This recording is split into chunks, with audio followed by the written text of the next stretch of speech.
Okay, so we can't not talk about it. Let's just talk about it. Because the very first thing we did see on AEW Collision was Tony Khan confirming that he has fired CM Punk. I tell you this, I never saw it coming. Here is my take on it though. It all sucks. I mean, it sucks for Tony Khan, who was quite clearly a big fan of CM Punk and wanted to get the best out of him. And while people are going, oh man, I can't believe that Tony Khan said he worried about his life during the backstage incident during All In, you don't know what happened there. I don't know what happened there. He knew what happened there. So even if this was a little bit OTT, maybe we should respect the man's feelings, especially because he's going through it right now. It also sucks for CM Punk, because I'm sure a lot of fans, myself included, now feel like, oh man, there was so many good matches left on the table. And regardless whether he was to blame or not, again, I don't know because I was not there. It is not fun to be fired, and he's not going to be in a good place either right now. How could anybody be? It also sucks for the Elite because clearly they're at odds with CM Punk, and you have to imagine at one point they looked up to the guy. So essentially, we've now got to a place where everybody is a sad panda. And do not forget, these are real human beings with real feelings. What I hope happens is this. We can just move on, and the weeks and the days and the months will pass, and everybody, and I mean literally everybody involved, can just get to a happier and healthier place. Because that's what's important. Wrestling is great, but it doesn't actually matter. But when it comes to people, well, that's flubbing important. Also, I just hope that we as fans can now get back to the wrestling, which is the whole point. I'll be totally honest with you. I'm a little bit done with the drama. Anyway though, there we go. We have talked about it, and you'll now go, Simon, you're such a fence sitter. Well, sometimes you're allowed to sit on the fence, even though it will hurt your bottom. But otherwise, yes, we have just had an episode of AEW Collision. I've watched all the wrestling today, but that means I have to take my finger of power and point it to the sky like He-Man. Give the good bits an up, and the bad bits are down. So yes, indeed, Tony Khan did start Collision with this statement, whatever you want to call it. And I do want to say, fair play to him for addressing it head on like this, especially because they were in Chicago, the hometown of CM Punk. So we can finally leave it, although of course we won't do. And now we'll move on to, oh my God, speculation. Is CM Punk going to WWE? Now I'll give you my take. I don't think he will. But I'm also on record going, CM Punk will never come back to wrestling. So as I always tell you, nobody should be listening to me. He then had his would-be opponent headed to the ring, which was Ricky Starks with his friend Biggest of Bills. And I tell you, man, this rejig character is absolutely brilliant. He also had that giant weightlifting belt with him, and Tony Schiavone's first question was, why the flub are you challenging Ricky Steamboat to a match all out on social media? What is wrong with you? Because that is what Starks had done. Now, I was hoping he was going to say, well, I'll tell you why. It's because I want ownership of the name Ricky. And if you're now saying, Simon, wrestling would never do that. Oh yeah? Why don't you go watch the WCW feud between Booker T and Big T, where they were indeed fighting for the rights to use the letter T.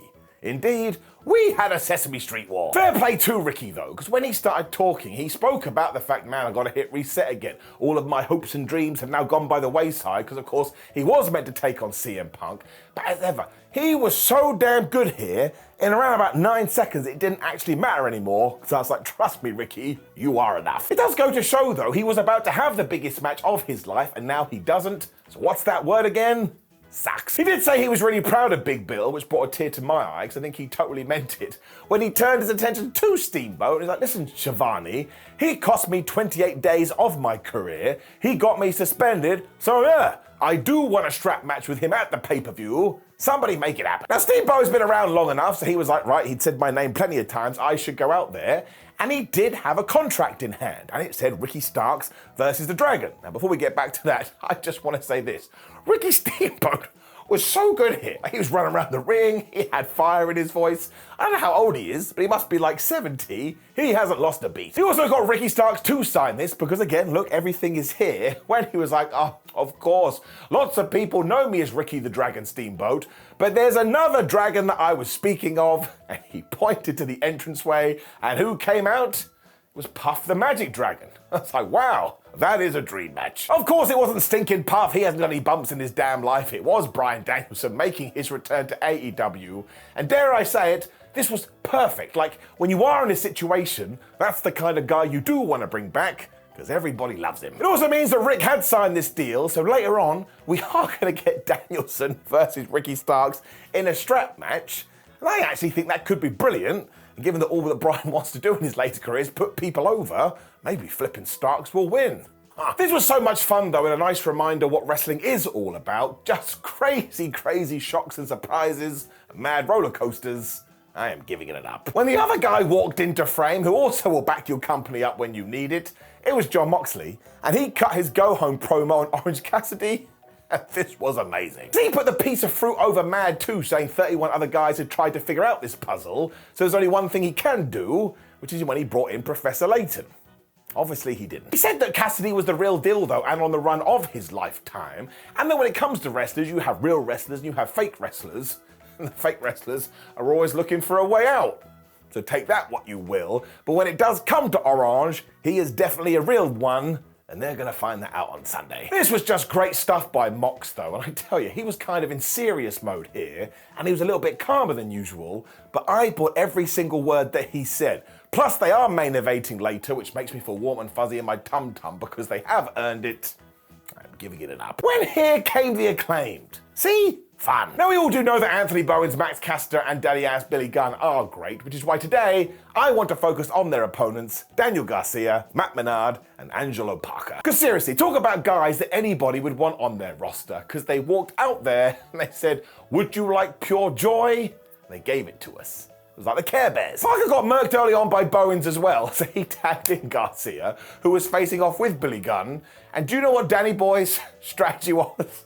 Gonna dance in front of you. And because he was dancing in front of Bill, he gave him a little crotch chop. So Daddy Ass was like, that's funny.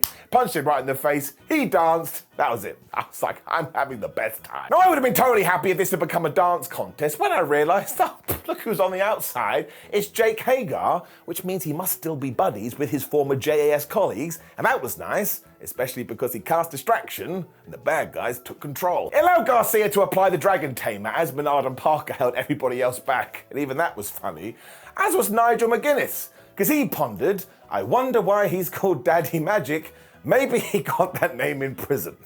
So I was gonna get. Max Caster then made sure to warm up his hand when he got the hot tag to Billy Gunn, which is still crazy in 2023, but it is working when the Acclaimed hit their three-prong finisher, and they just got the pin. But that was fine. This was clearly there to give us some entertainment, and entertained I was, giving it an up. We then were reminded that the Dark Order had won the Rampage Battle Royal, meaning that they will take on MJF and Adam Cole at All Out for the Ring of Honor Tag Team titles.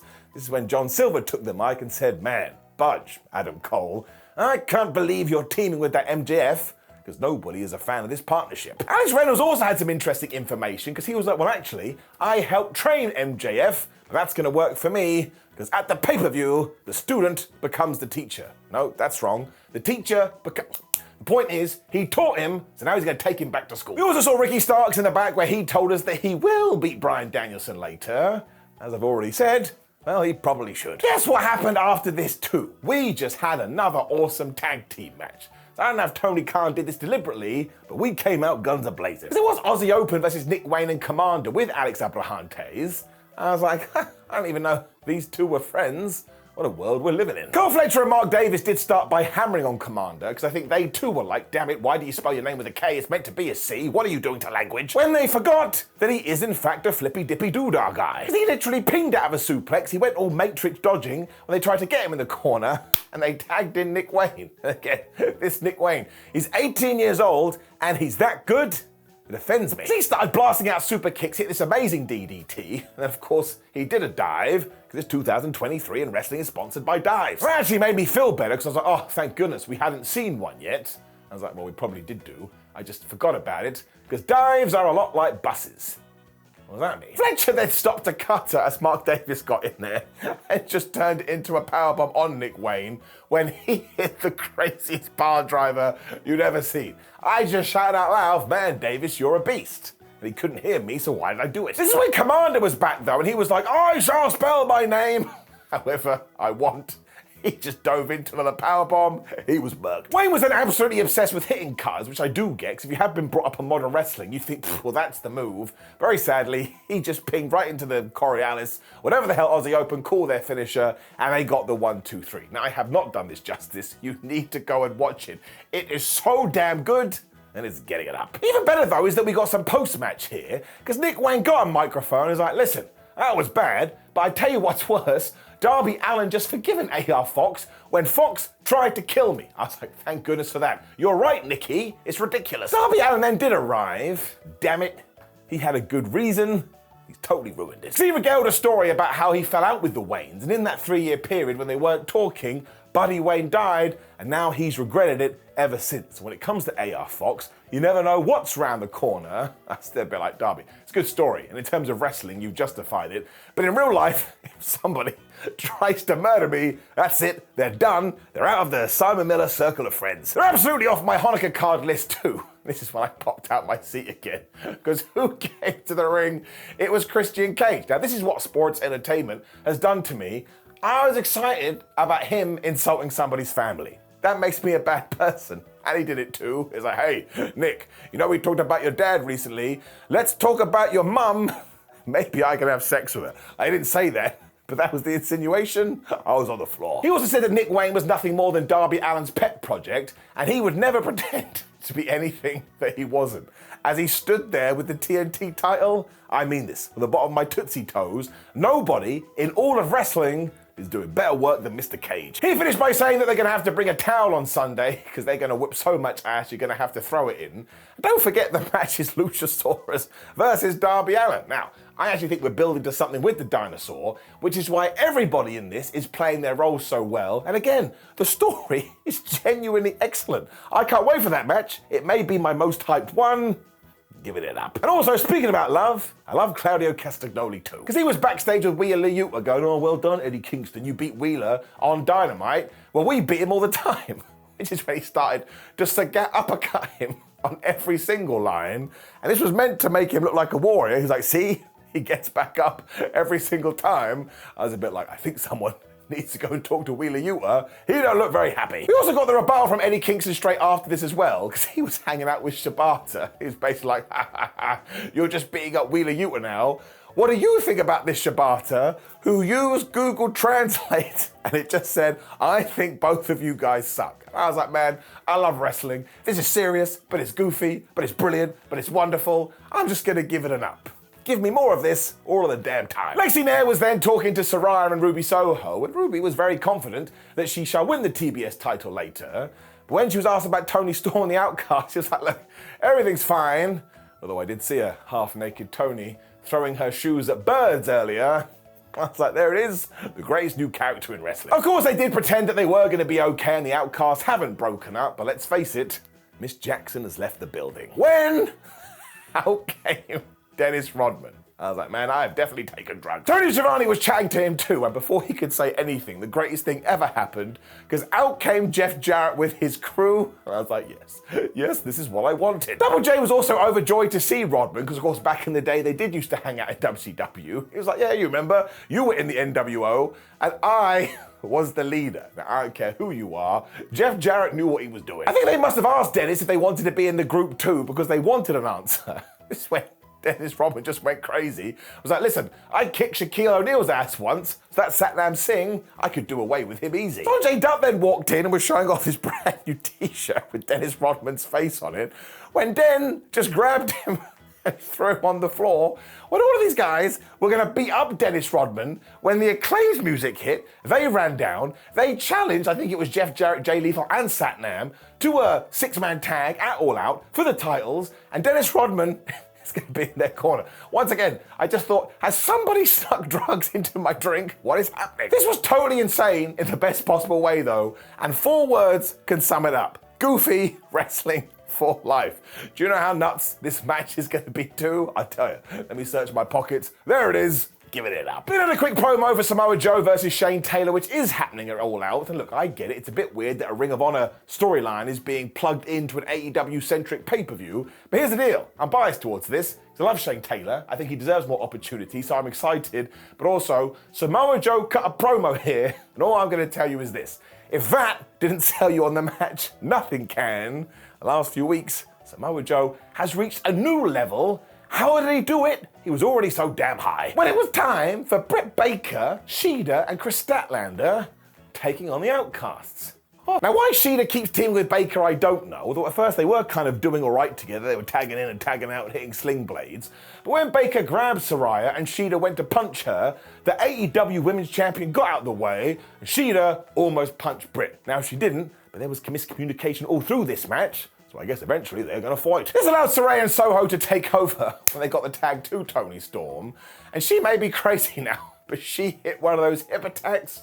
My word, it was brutal. Saraya also threw Shida into Alan the announce table, which seemed a bit unnecessary when we got the hot tag to Chris Statlander. And I was like, good, she is the TBS champion. She needs this, and she ran wild. She also hit the least devastating move in all of sports entertainment, the Blue Thunder Bomb. Did it get the pin? No, it didn't, because it never does. The tag klaxon heart then went off, which allowed Saraya to super kick Baker when Chris Statlander was back, and she power slammed Saraya, and then she went for the pin. Toni Storm went to break it up, but Chris got out of the way, so Toni hit Saraya. They're meant to be friends. Baker used that to get the tag and she hit a neck breaker, and when she was going to finish it off, she totally forgot, oh yeah, they love spray paint. So Saraya just went shh, right in her eyes. Ruby Soho hit no future, and she got the 1, 2, 3. And I like this because it means she'll probably lose when she takes on Chris Statlander, which should be the way. There ain't no time to be taking no belt off of Chris. It was really fun this though, and surely it will lead to the Outcasts breaking up, because again, they kind of did punch each other here a little bit. But I just thought it was a really fun 6-man tag. There's that word again, giving it up. Adam Cole then responded to the Dark Order saying, well, you are really great, but you're not good enough. And also, given that MJF is on holiday, he has sent me a text message to read out. Now, Adam had to censor himself here because Max had been so rude, but he was all like, Alex Reynolds is a terrible trainer, and John Silver looks like a piece of crap. And the last message was so rude, he's like, I can't do it, and he walked off. So I don't even care, man. This is once again professional wrestling summed up. You've got some guy, like, recounting messages when he's hanging around in France. Look, I just want to put some positivity back into the world today. Giving it up. We also saw Chris Statlander saying that she will defeat Ruby Soho when Ruby walked in, just went, ah! Which is a bit strange.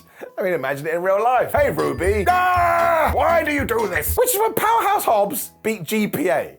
I'm not kidding you. Me saying that sentence lasted longer than the match. Spinebuster, done. I'm not surprised either, because how the flub did AEW fit all this stuff into a 2-hour show? And as soon as he had done this, Miro's music hit, he walked to the ring, they started to brawl, Hobbs threw him into the stealth steps, so Miro just got up and hurled him over Barry Barricade, and this is what I want. Big men slapping man meat. And if we do this right, at All Out, it'll be one of the most big men slapping man meat matches we have ever had. And that should get some kind of like Wrestling Observer newsletter award. And once again, this was super quick, but I love both guys so much. I don't even care. Once again, when we get this pay-per-view, I want big moves and I want meat and slapped up. Then I had this awesome video reminding you that we're also getting Kenny Omega versus Takeshita, which could steal the show, when Flubbin' Orange Cassidy did it again. Because he was sitting backstage and admitted that he didn't talk much, but given what lays ahead of him, he absolutely has to. Because look what he's done recently. He hung with Will Ospreay, he's hung with Pac, he's been the international champion for ages, so finally, as far as he's concerned, and me, he's arrived. He also sees Moxley as the guy that put AEW on his shoulders, which is why at All Out, he's gonna take the burden and put them on his own. I was like, man, that's such a good line, but how is he going to do it? Pieces of fruit don't have shoulders. So that is it, because seriously, if your whole thing has always been, well, I don't like Orange Cassidy because he doesn't cut promos, well, this flies in the face of that. They are going to be the main event, and both him and Mox have sold it so damn well, I can't wait. And I think Jonathan will win, but what if he doesn't? We could really do something special with Orange, and that dude deserves it. Get it up. But it was the main event after this, and look, it was Dax Harwood versus Jay White. I mean, what else do you want? Bullet Club Gold and Cash Wheeler came out as well with their respective buddies, and I swear Cash did that at one point during the entrance, which must have been a shout out to CM Punk when Jay White and Dax just wrestled. I mean, at one point, Harwood applied the abdominal stretch and was like, yes, do it, more 1980s wrestling. The Guns and Juice Robinson then tried to interfere, but Cash chased them away with a chair. When in the ring, White just smashed Harwood with a DDT when the chops started, so you know the deal. That's just what you get for a while. It's very strange. They're then going through the move book because we've got Brainbusters, DVDs, and pile drivers. And when Jay White was going to go for the Blade Runner, somehow Dax turned that into the slingshot powerbomb, and he got a 2 count. But the absolute highlight was when this did happen. Jay White just went, no!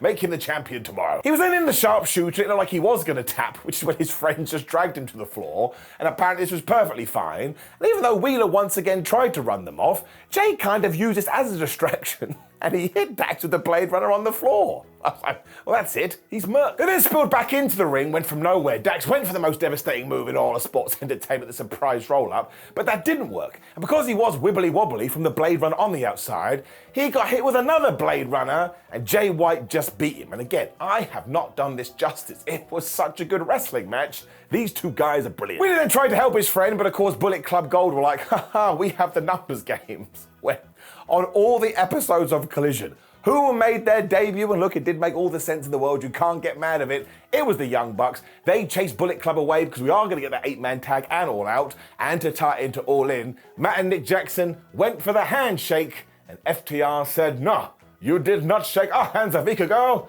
We will not shake yours. So the big question, of course, is can they coexist? Because one of them will fly off into the Phantom Zone. And again, I know I've said it once, I'm going to say it twice. I think everybody sat down and was just like, we have to make this a super duper entertaining wrestling show. And they did. The 2-hour Zoom by, I'll never understand how they fit so much into it.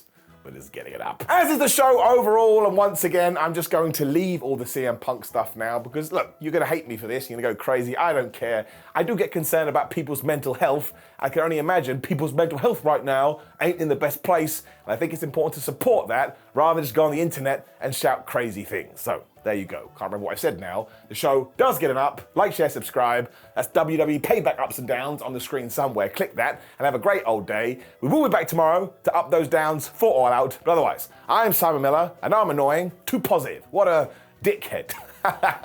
Somebody should kick my ass. I'll do it. No, that's just spanking. I ruined it. I ruined the video. Goodbye.